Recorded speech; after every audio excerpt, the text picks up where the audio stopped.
आदिती तटकरे, हसन मुश्रीफ आणि जयंत पाटलांना देखील अजित पवारांच्या आठवणीनं अश्रू आवरणं कठीण झालं होतं.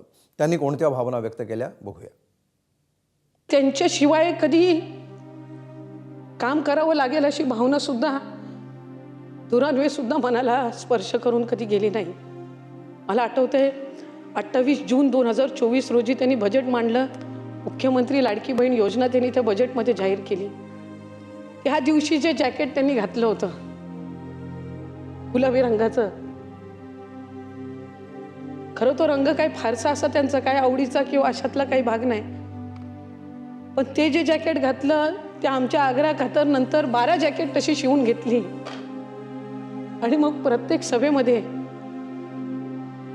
त्या जॅकेटनी ते प्रचाराला यायचे. दादांना जाऊन आज जवळपास महिना होत आला आणि कुठे ना कुठेतरी आम्हाला सगळ्यांना वाटायचं की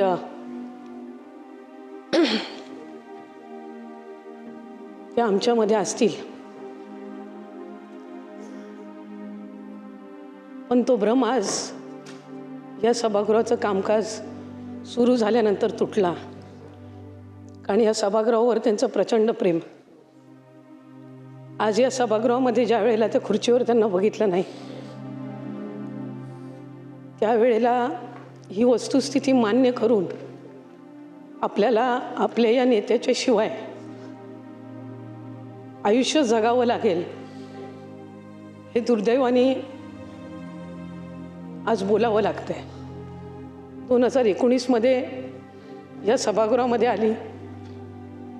मी 2019 मध्ये ज्या वेळेला या सभागृहात आली त्यावेळेला वडिलांनी खासदारकीची निवडणूक लढवली होती, त्यामुळे ते खासदार झाले होते. या सभागृहात कामकाज कसं करावं हे मी दादांकडून शिकले. बजेट पुरवणी मागण्या याच्यावर आपण कसं बोलावं, बाब क्रमांक पान क्रमांकाचा उल्लेख आधी करायचा, ह्या सगळ्या बारीक सारीक गोष्टी ह्या त्यांनी आम्हाला शिकवल्या. प्रत्येकाचा एक नेता असतो, या नेत्याच्या नेतृत्वाखाली आपण काम करत असतो. तो नेता आपला अभिमान असतो, तो नेता आपला माज असतो, हे चांगल्या पद्धतीनं माज असतो. हा आमचा रुबाबदार नेता चालत यायचे, तो रुबाबदारपणा बघून आम्हाला अभिमान वाटायचा. आणि आज जात असताना तो रुबाबदार नेता फक्त एकटा गेला नाही, कार्यकर्ता म्हणून आमचा रुबाब आणि माज पण जाताना सोबत घेऊन गेला.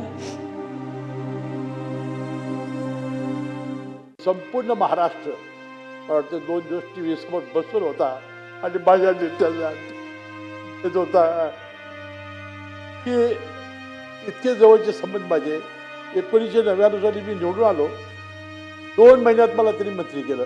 2-3 महिन्यात त्या 2 मंत्री होते जिल्ह्याच्या आमच्या, बाबासाहेब कुपेकर आणि दिग्विजय खानवेकर. मला 3रा मंत्री केला. 9 वेळा मंत्रिपदाची शपथ घेतली. दादा म्हणायचे की माझी शपथ झाली की साहेब तुमची शपथ होणारच. 9 वेळा 6 वेळा मी निवडून आलो. 1999 साली पर्यंतपासून 9 वेळा मी मंत्री झालो. यावेळा ते मला सोडून गेले. मी त्यांच्या मुठ्यात मला शांती अर्पण करतो. आणि त्याला दिष्ट लागली. विधानसभेमध्ये नागपूरला अधिवेशन असलं की जोधपुरी कोट वेगवेगळे रोज घालायचे. इथं हिवाळी अधिवेशन असलं की रोज जॅकेट नवीन आणि उन्हाळ्याच्या वेळेला फक्त पांढरा झब्बा. असे 3 विधानसभेचे त्यांचे ड्रेस असायचे. रोज ते कपडे बदलून व्यवस्थित यायचे. टापटीप असायची, गॉगल घालायचे. 26 जानेवारीचा फोटो बघा अध्यक्ष महोदय, झेंडावंदन झालेलं होतं प्रजासत्ताक दिनाचं आणि त्यांनी सॅल्यूट मारलेला आहे. केस त्यांना कमी आली की एक दिवस एक आमदारांनी त्यांनी हेअर ट्रान्सप्लांट केलं होतं. त्याला म्हटले त्याला बोलव. त्यांनी बोलवलं आणि सांगितलं कुठे केलं? ते म्हणलं मी दुबईला केलं. म्हटलं दादा तुम्ही काय करत नाही, केस असली तरी मी देखणं आहे का नाही? आणि खरोखर ते बघा 26 जानेवारीचा फोटो मला वाटते ती परमेश्वर दिष्ट लागली. मी त्यांच्या आत्म्याला शांती करावी.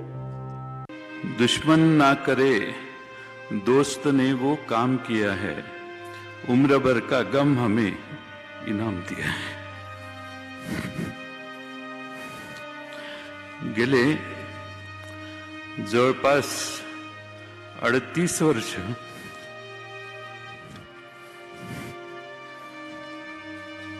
आम्ही एकत्रित काम केलं.